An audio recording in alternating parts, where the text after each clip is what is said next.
கிறிஸ்துவுக்குள் பிரியமானவர்களே, இன்றைய இறைவார்த்தை.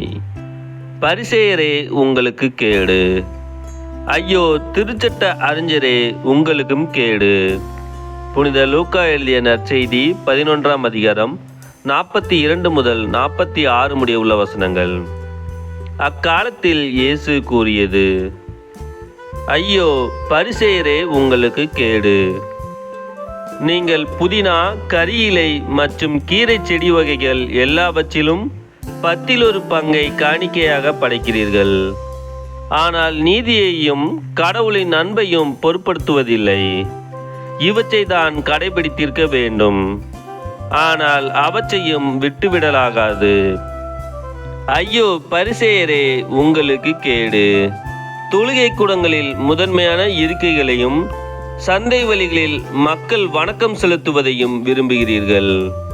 ஐயோ உங்களுக்கு கேடு, ஏனெனில் நீங்கள் அடையாளம் தெரியாத கல்லறைகள் போல் இருக்கிறீர்கள். மக்களும் கல்லறைகள் என தெரியாமல் அவற்றின் மீது நடந்து போகிறார்கள். திருச்சட்ட அறிஞருள் ஒருவர் அவரை பார்த்து, போதகரே, இவற்றை சொல்லி எங்களை இழிவுபடுத்துகிறீர் என்றார். அதற்கு அவர், ஐயோ திருச்சட்ட அறிஞரே உங்களுக்கும் கேடு, ஏனென்றால் நீங்கள் தாங்க முடியாத சுமைகளை மக்கள் மேல் சுமத்துகிறீர்கள். நீங்களோ அந்த சுமைகளை ஒரு விரலால் கூட தொடமாட்டீர்கள்.